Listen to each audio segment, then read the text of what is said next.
नमस्कार, मी नाना आहेरे आपलं सर्वांचं स्वागत करतो न्यूज अनकटच्या या कार्यक्रमामध्ये. ज्या कार्यक्रमाचं नाव आहे आवाज लोकसभेचा आणि कौल मतदारांचा. तर आपण जाणून घेणार आहोत नाशिकच्या या नांदगाव तालुक्यातील काही मतदार या ठिकाणी बसलेले आहेत. मतदारांशी आपण संवाद साधणार आहोत. त्यांचा कौल कुणाकडे आहे. दिंडोरी मतदारसंघामध्ये तिरंगी लढत होणार असून यामध्ये भाजपच्या भारतीताई पवार, काँग्रेस राष्ट्रवादी काँग्रेसचे भास्कर भगरे, त्यानंतर वंचित बहुजन आघाडीचे मालती थविल यांच्यामध्ये ही लढत होणार आहे. आणि आपण मतदारांकडूनच जाणार आहे. असलेले खासदारांनी काय आतापर्यंत काही मतदारसंघात काही फिरले नाही, त्याच्यामुळे त्यांच्याबद्दल थोडासा रोष व्यक्त करा असं वाटतंय. पण सध्या आता नवीन चेहरा आहे भास्कर भगरे म्हणून, राष्ट्रवादी शरद पवार गटाचे तुतारी या चिन्हावर निवडणूक लढवता येते.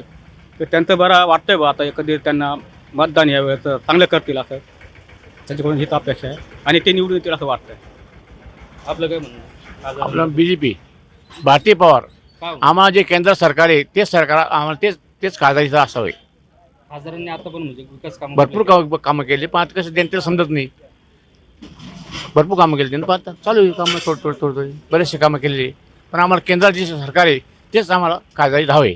म्हणजे काय आता आज जे जुने आहे ते गण भारी, पण ते जर कुठे आडवीतच टाकी देतात त्यांना नेमका प्रश्न विचारायचा कोणी? हा जे समजा घडीभर भारतीताई पवार जर कधी मागच्या खासदार आहे त्या जर ओपन विरोध करताय कुठं बी जनतेच्या प्रश्नावरती, तर त्यांनी त्याच्यात लक्ष दिलं पाहिजे ना. धनगर समाज या तालुक्यात किंवा ह्या जिल्ह्यामध्ये इतका मोठा असून बी लोकसंख्या तरी त्यांचं काही विषयच मांडत नाही कोणी, तर त्यांना मतदान करायचं कोणत्या बेसवर? तुमचं काय मत? आमचं मत काय आता आम्ही पाहू, आता विचार करू, आम्ही गावात बसू, आमचा विचार करू, नंतर पुढचा प्रश्न मांडू. आम्हाला उच्च शिक्षित चांगल्या प्रकारे काम करणारा असा खासदार आम्हाला तालुक्याला हवा आहे. आतापर्यंत झालेले खासदारांनी फक्त यायचं फिरायचं, काही गाड्या थांबवायच्या परत रद्द करायच्या, अशीच आतापर्यंत खासदारांनी कामं करत आले. जे गाड्या होते ते भारती पवारांनी यावेळेस खासदार होते विद्यमान, त्यांनी ते बंदच करून टाकल्या. आणि 5 रुपये सुद्धा नारळले तर नांदगाव तालुक्याला फोल्डर नाही. जे आले स्कीमध्ये त्यांनी कधी दाखवल्या नाही, काही नाही. आणि फक्त इथून त्यांनी हे चालू केलं, टक्केवारी चालू केली इथून. फक्त याच्या कोण टक्केवारी घेतं, कोण टक्केवारी घ्यायची, कोणी बोललं तर काहीच करायचं नाही. महिलांच्या इथं वारंवार तालुक्यात किती अत्याचार झाले, त्यांच्या घरी ते कधी आजपर्यंत व्हिजिटला कधी गेले नाही. आणि तालुक्यात आता आम्हाला मतदान करा, चुकला भकला असेल तर आम्हाला माफ करा. आम्ही कोणत्या बेसवर त्यांना माफ करायचं? आम्हाला आता हे असे खासदार नको आहे आणि केंद्रात ही सरकार पण नको आहे. आम्हाला जे जनतेच्या प्रश्नावर जे बोलेल, जे केंद्रात आवाज उठवेल, राज्यात जे आवाज उठवेल, आम्ही त्यांनाच मतदान करू. तर आता आम्ही सगळ्या जनतेने ठरवलं आहे नांदगाव शहराच्या व तालुक्याच्या मतदारसंघांनी का आता यावेळेस भास्कर भगऱ्यांना काढायचं. शरदचंद्र पवार या गटाचे खासदार म्हणून ते उभे आहे उमेदवारी तर तालुक्याला, तर आम्हाला यावेळेस काढायचं. हे बघा साहेब, आमचा जो मातंग समाज आहे आम्हाला कुठल्या काही गोष्टीचं काहीच नाही आहे. आणि आमच्या ज्या वस्तीत आहे शाळेची सोय नाही, कुठल्या कशाची सोय नाही आम्हाला. आम्ही सगळे असे हातावरची लोक आहे आणि कुठलाही उमेदवार आमच्याकडे येत नाही. पंतप्रधान तर जाऊ द्या तिकडं, पण आमदार बी येत नाही आणि खासदार पण येत नाही. आमची जी वस्ती गावाच्या बाहेर, आम्ही असे मोलमजुरी करतो आणि खातो आणि आम्हाला कुठल्याच गोष्टीला काहीच फॅसिलिटी नाही. आम्ही मांग असून आम्हाला काही फॅसिलिटी नाही. पण तुम्हाला खासदार कोण पाहिजे? खासदार कोणचाही हो, आम्हाला सगळे सारखे आहेत. पण मग आमच्या कामं करती नाही ना ते. हा बी नाही, तो बी नाही, कोणताच खासदार नाही. खासदार नाही, आमदार नाही, कोणीच येत नाही. साधे नगरसेवक येत नाही आमच्याकडं. की आमचे जे भारतीताई पवार आहे यांनी नाही का जे पण त्यांची काही कामं झालेले असतील त्यांनी नाही का प्रज्वलित नाही केले. पब्लिक प्रतिसादमध्ये नाही का त्यांनी मांडणी केलेली नाही. त्याच्यामुळे नाही का काही लोकांपर्यंत हे कामाचे जे कामकाज आहे हे पोचले नाही. त्याच्यामुळे काही लोक म्हणतात की बा कामं झालेली नाही, पण कामं नाही का कुठलाही खासदार असो हा खासदार काम करण्यासाठीच प्रज्वलित असतो. आणि आज जे मनमाड शहरामध्ये, नांदगाव शहरामध्ये जे प्लॅटफॉर्मचे जे मोठमोठे कामं आहे हे भारतीताईमुळेच मंजूर झालेले आहे. आज मोठ्या प्रमाणामध्ये रेल्वे स्टेशनचं मनमाड शहराचं काम होणार आहे आणि नांदगावमध्ये सुद्धा मोठ्या स्तरावर नाही का रेल्वे स्टेशनचं काम होणार आहे. याचं प्लॅन इन्स्ट्रुमेंट सगळं तयार झालेले आहे. आणि आज जर आपण ह्या गोष्टीचा जर दुर्लक्ष करून आपण जर विरोधी पक्षाकडे जर लक्ष दिलं तर हे गवाही आपण देऊ शकत नाही. तर त्याच्यामुळे नाही का भारतीताई पवार यांना नाही का प्रचंड मतांनी नाही का आपण नाही का विजयी करा. मी तुम्हाला सांगतो की जे पण कोणाचे काही कामं उरलेले असतील किंवा झाले नसतील ते नाही का यंदा खासदारकीमध्ये आपण नाही का त्यांच्याकडनं करून घेऊ. हा हक्क आपल्यामध्ये राहील. दिंडोरी मतदारसंघ हा 7 तालुक्याचा मतदारसंघ आहे आणि ह्या देशाचे पंतप्रधान माननीय नरेंद्र मोदी साहेब यांनी आठवले साहेबांना सामाजिक केंद्रीय न्यायमंत्री म्हणून त्यांना सत्तेत घेतलेलं आहे आणि सत्तेचा वाटेकरी म्हणून रिपब्लिकन पार्टी ऑफ इंडिया ही सत्तेत भारतीताई त्यांच्याबरोबर आहे. पण कांद्याला भाव नाही, 2 वर्षे करोनात गेले, दुष्काळ परिस्थिती आमदार चारा नाही, जनावरांना प्यायला पाणी नाही, शेतकऱ्याचा कांदा 500-400 रुपये जातो, गोणीचा भाव काय, शेतकऱ्याचे इतके हाल. तर शेतकऱ्याला सगळ्या गोष्टीतून नुसतं येड्यासारखं व्हायची पाळी आली तरी शासन त्यांच्याकडे लक्ष देत नाही. कुठलाच नाही. पीक विमा मोदी म्हणतो मी पीक विमा रुपयात पीक विमा दिला, रुपयाला शेतकऱ्यापर्यंत मिळाला नाही. काय उपयोग त्याचा? नुसतं आश्वासाचा पाऊस देते, याचा फायदा काय शेतकऱ्याला? हे लोकांनी जाऊ द्या हो मोरदा, ते काय घेऊन बसले हे मतलबापुरती चोट का वाजवी फक्त. हे कांद्याच्या बाजार 200 रुपये, कांद्या खताच्या बाजार 2,500, एवढीशी बाटली 5,000ची. शेतकऱ्याविषयी काहीच नाही. हा मोदीचं कुछ कामाचा नाहीये, कुछ कामाचा नाही हा मोदी सोदी. हा ते मोदी मोदी मोदी मोदी काय घेऊन बसले मोदी. शेतकऱ्याचा काय हा मस्तीचा मूत मसूरच पाजू राहिला तो. ते 200 रुपये गॅस होती, कुठे 1200 रुपये गॅस आणि 1500 रुपये हातात देतो.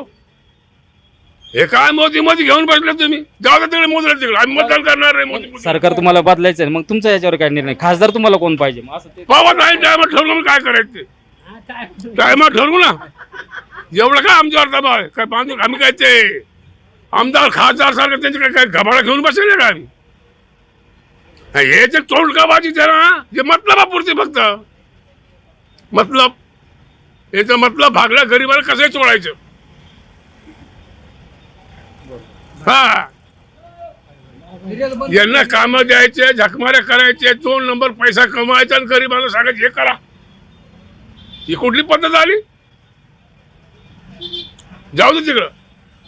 शेतकऱ्याला आहे ना फक्त कांदा हा प्रश्न एकदम गहन प्रश्न आहे आणि निर्यात बंदी करून ठेवल्यामुळे काय झालं, शेतकऱ्यांचं त्याच्यामुळे नाराज झाले. नाही तर बाकीचं कुठलं काही नव्हतं, कोणाविषयी काही नव्हतं. भारताविषयी चांगलं मत होतं लोकांचं, पण झालं काय, निर्यात बंदी करून ठेवल्यामुळे. काय केलं भारतीताई निर्यात बंदी आणि मग तेच ना, मग निर्यात बंदी करून ठेवल्यामुळे दुसरं काही नाही. कांद्याचं जर कधी निर्यात बंदी केली नसती तर खूप प्रमाणात चांगल्यापैकी त्यांना हे भेटलं असतं. पण कांद्यामुळे सगळ्यात मोठा प्रश्न कांदा आणि कापूस. मागच्या वर्षी गेल्या 2 वर्षी 10,000 रुपये कापूस विकत होता, यावर्षी 7,000 रुपये 6,000 रुपये कापूस विकतोय. कांदा आणि कापूस या 2 गोष्टी महाराष्ट्रात, म्हणजे महाराष्ट्र म्हणण्यापेक्षा नाशिक जिल्ह्यामध्ये कांदा आणि कापूस हे 2 खूप गहन प्रश्न होते. निर्यात बंदी उठवली पाहिजे, याच्यावर काय मत? निर्यात बंदी उठवली म्हणजे पावसाळ्यापासून निर्यात बंदी करून ठेवली. 20-25 वेळेस निर्यात बंदी केली लादली. ती जर खुल्ली केली असती तर शेतकरी खुश राहिला असता, 2 रुपये शेतकऱ्याकडे आले असते. सगळ्यात महत्वाचं निर्यात बंदी होती. बाहेर परदेशात कांद्याला इतकी मागणी होती, पण बाहेर कांदा जाऊच दिला नाही, त्यामुळे शेतकरी नाराज झाले. दुसरं काय नव्हतं. बाकी कांदा आणि कापूस या 2 गोष्टी एकदम महत्वाच्या होत्या शेतकऱ्यासाठी. शेतकरी भाजपालाच काम करू शकत नाही, कारण की परेशान करा भाजपाल्यानी. आजचे दिन इतर नाही पुऱ्या जगामध्ये. हा आणि भारतीय मिरची नाही निवडून एक. मी सांगतो लिहून घ्या. हा लिहून घ्या. देऊन टाक.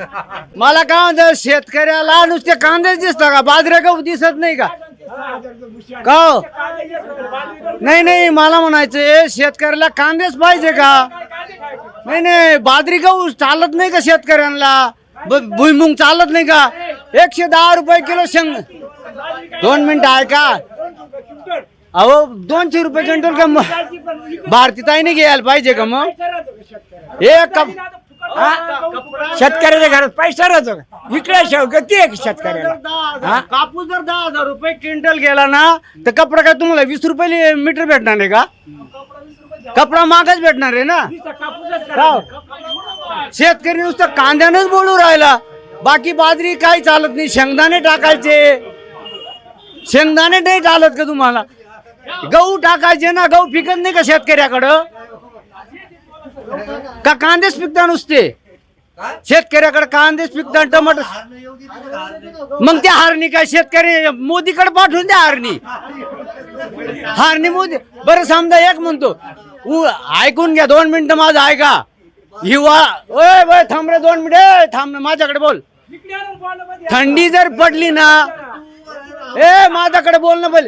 थंडी जर पडली ना, एक शेतकरी काय म्हणतो, थंडीमुळे गव्हाला हरभऱ्याला पोषक वातावरण आहे. आणि पण शेतकरी म्हणतो थंडीमुळे आमचे द्राक्षे सडले. मग आज थंडी मोदीने पाडली थंडी. थंडी मोदीने पाडली का? लाईट हमेशा राहती.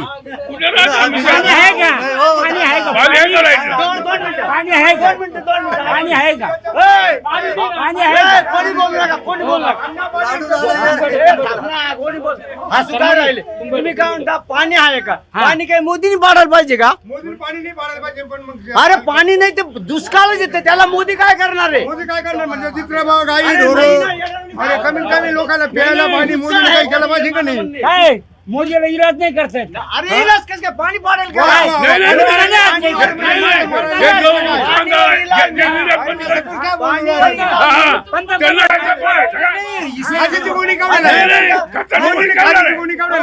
खताची गोणी जर कधी एवढ्याच पाहिजे तुम्हाला. कधी खताच्या फॅक्टरीच्या सत्याला म्हणतो तू 100 रुपये रोजाने काम करणार आहे का? मोदीने कळत नाही का नांदगाव पाणी पडला म्हणून सिन्नर तालुका घेतला, एवढं मालेगाव घेतला आणि काय केलं? एवढे साधी मोदी काय बरं झाडा देऊ राहिला? देशासाठी झाडा देऊ राहिला? देशासाठी झाडं देऊ राहिला. त्याची बायको झाडं देऊ राहिला. त्याच्या बायकोसाठी. काय अवकाळाने काय केलं? अरे गॅस कुठे नेऊन घातले, कचाची गोणी कुठे नेऊन घातली, कांदे काय भाव पाडले, काय मोदीने केलं? मोदीने कुठलाच काही नाही केलं. मोदीने सगळं व्यवस्थित आपली वाट लावून टाकली ना. शेतकऱ्याचं कंबडं मोडून टाकलं, काही ठेवलं नाही. शेतकरी माणसात ठेवला नाही. त्याने फक्त व्यवसायाकडे पाहिलेले नाहीत का? शेतकऱ्याची कोणतीच भावना त्याने हे केलेली नाही. हा व्यापाऱ्याकडे आणि बस त्याचे तेवढ्या माणसाकडे पाहिलं त्यांचं शेतकऱ्याचं त्यानं पक्का कंबडं मोडेले. शेतकऱ्याची वासना नाही ठेवली, गाई गुराची कुठलीच नाही. हा खासदार जनतेचे कामं करणारा हवा, शहराचं काम करणारा हवा. जसं नांदगाव शहराचा पाणी प्रश्न बिकट आहे, तो आजपर्यंत सुटलेला नाही आहे. तो पाणी प्रश्न सुटवणारा पाहिजे आणि नेहमी जनतेमध्ये राहणारा पाहिजे. एकदा निवडून गेल्यानंतर परत जनतेकडे बघायचंच नाही, असा खासदार काहीच कामाचा नाही नांदगाव शहरासाठी. खासदारांनी शहराकडे लक्ष द्यावं, काम करावं. म्हणजे अशी जी परिस्थिती आहे, 4-4, 6-6 महिने झाले काम, रस्ते बंद, कामं बंद आहे. हळूहळू प्रोसिजर चालली आहे, कामं झाली पाहिजे. असं तुमचा कौल कोणाकडे खासदार? कौल आता ते काम करणारा खासदार पाहिजे. कौल म्हणजे आता नेमकी कसं आहे, आता भारतीताई पवार होत्या 5 वर्ष 10 वर्ष, काय म्हणजे कुठंच काही अजून असं दिसत नाही. आहे ज्या पद्धतीने चाललं आहे त्या पद्धतीने चाललं आहे. परंतु असं स्थानिक लेवलला आता हे भाजी मार्केट आहे, काय परिस्थिती आहे या भाजी मार्केटची, याच्याकडे लक्ष घातलं पाहिजे ना. हे 15-16 वर्ष झाले गाळ्यांचा लिलाव झाला, 3 वेळेस लिलाव झाला, परत स्टे आला. काय कशात कुठलाच काही हे नाही ना. त्याच्याकडे लक्ष दिलं पाहिजे. खासदार झाले ह्या लोकांनी लक्ष घातलं म्हणजे पब्लिकचं हे होईल ना. वेळ झाली आहे छोट्याशा विश्रांतीची. तुम्ही पाहत राहा न्यूज अनकट. छोट्याशा विश्रांतीनंतर पुन्हा एकदा आपलं सर्वांचं स्वागत. आपण पाहत आहात आवाज लोकसभेचा आणि कौल मतदारांचा. आता सध्या आपण नांदगावच्या या भाजी मंडईमध्ये आहे. भाजी मंडईमध्ये आपण ह्या भाजीवाल्या विक्रेत्यांकडून आपण त्यांचं कौल जाणून घेणार आहोत. प्रगती त्याच्या पाठीमागे आपण उभा आहोत, कोणी असो. कारण की नांदगावची परिस्थिती फार अवघड आहे. सध्या पोझिशन अशी, बसण्यासाठी जागा नाही, सगळ्या गोष्टी, रहदारी फार चालू आहे. त्यातून आपलं आपलं खंबीर नेतृत्व देईल त्याच्याकडे आपला पाठिंबा आहे. कामं करणारेच पाहिजे, प्रगती व्हायला पाहिजे आपली नांदगावची. मग रस्ते नाही, गटरी नाही नांदगावात. या अगोदर खासदार होते काय केलं? काय आले किती गेले किती काही कामं होते नाही काही. कौल कोणाकडे? हा? कौल कोणाकडे? मत कोणाकडे? आता अजून तर काहीच नाही आमचं, पण येऊ आम्ही कोणाला. गरिबाची काळजी घेणार आहोत. जी आज माझी समस्या आहे ती पण सोडली पाहिजे. आणि जे काय गावात अडचणी येतात आता फुलाच्या किंवा पटकन सोडल्या पाहिजे. गरिबीच्या हिशोबाने एवढं तरी झालं तरी बरं. स्थानिक गाड्या होते प्रवाशांना यायला ते बंद झालेले, ते चालू करण्यात यावे. रस्त्याची जे अवस्था झालेली आहे ते दुरुस्त करण्यात यावे. बस एवढंच. बाकी आमचं खासदाराच्या आमच्या याच मागण्या आहे की गावाचा आमचा विकास व्हावा, व आमचे संकुल लवकरात लवकर चालू व्हावा आणि उड्डाणपुलाचं जे आमचं आपलं रेल्वे गेटपासचं जे ब्रिज आहे त्याचं काम लवकरात लवकर व्हावं. सतत तिथं पाणी अडथळा राहतो. काही का आंदोलन केली तरी तिथं ते पाण्याचं काम आणि तो प्रॉब्लेम निघला गेला नाही व गाड्या या वेळोवेळी थांबत नाही आमच्या गावात. तरी जे अपडाऊन करणारे मुंबई नाशिक जाणारे लोकांचे खूप म्हणजे अवकाळ होऊन जातं त्यांना. बस बी लवकर त्यांना मिळत नाही. मनमाडून बस पाहावं लागत व पिण्याचे पाण्याचा प्रॉब्लेम बी हा लई मोठा आहे प्रॉब्लेम आमचा. एवढंच आहे का येणाऱ्या खासदारांनी फक्त आमच्या नांदगाव तालुक्यावर चांगलं काम करावे व चांगलं लक्ष राहू द्यावे.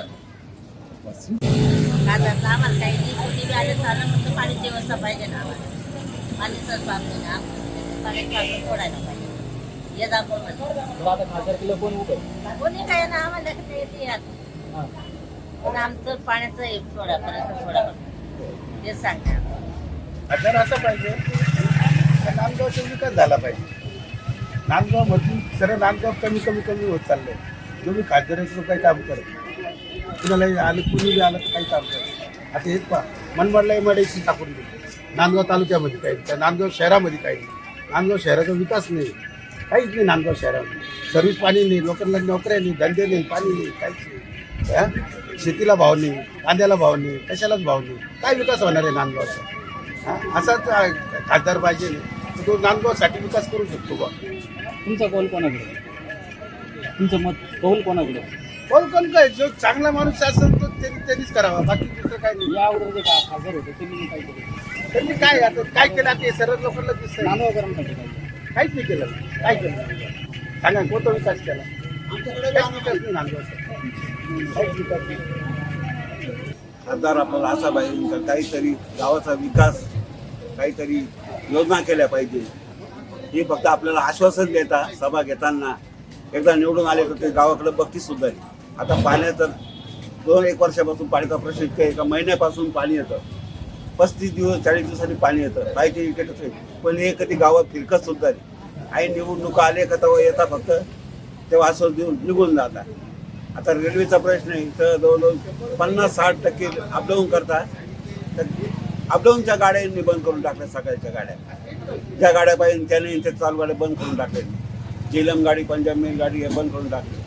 आज मुलांच्या सरासरी अपडाऊन शिक्षणासाठी जाणारे विद्यार्थी त्यांच्या इतक्या अवकाळ्या होत्या तर त्यांना ॲक्च्युली दरवाजाला टांगून आणून जावं लागतं. सध्या 5 वर्षापासून काही कुठली एक गाडी थांबली नाही असं नाही तसं नाही, तो काही विषय नाही. भारतीय प्रवारांनी जेव्हा प्रयत्न केला तेवढ्या गाड्या थांबलेल्या आहे. परंतु याच्या पुढे त्यांना जे काही कामाची अडचणी आली आहे त्याच्यामध्ये सक्षम प्रशासनाने त्यांना मदत करावी आणि त्यांना आपण पुन्हा सपोर्ट द्यायला तयार आहे. भारतीय जनता पार्टी म्हणा किंवा कोणत्याही पक्षाचे उमेदवार असो त्यांना आपण द्यायला तयार आहे ना सपोर्ट. पण मग त्यांनी बी आपल्याला काहीतरी आपल्या मदतीसाठी आले पाहिजे. इथं प्राण्याचा प्रश्न आहे. पाणी कमीत कमी 40 वर्ष झाले मनमाडमध्ये पाण्याचा प्रश्न उपलब्ध आहे. नांदगावमध्ये पाणी 1 महिन्यावर येतं. त्या पाण्याचा प्रश्न त्यांनी कोणती उपलब्ध केली? फक्त हरिश्चंद्र चव्हाण आले, यांनी कामानी थांबवली, हे थांबवली, ती थांबवली, झेलम थांबवली. याच्या यांनी काय केलं? त्याच्यानंतर भारतीय पॉवर आल्या, त्यांनी बी काय केलं ते सांगा मला. नमस्कार, आपण नांदगावकरांचा कौल जाणून घेतला आहे. या कौलमध्ये नांदगावकरांनी काही राष्ट्रवादीला दिलेलं आहे तर काही भाजपला दिलं आहे. या तिरंगी लढतमध्ये भाजप, राष्ट्रवादी आणि वंचित बहुजन आघाडी या तिरंगी लढत होणार आहे. नाना हिरे, शिवधनकर, नांदगाव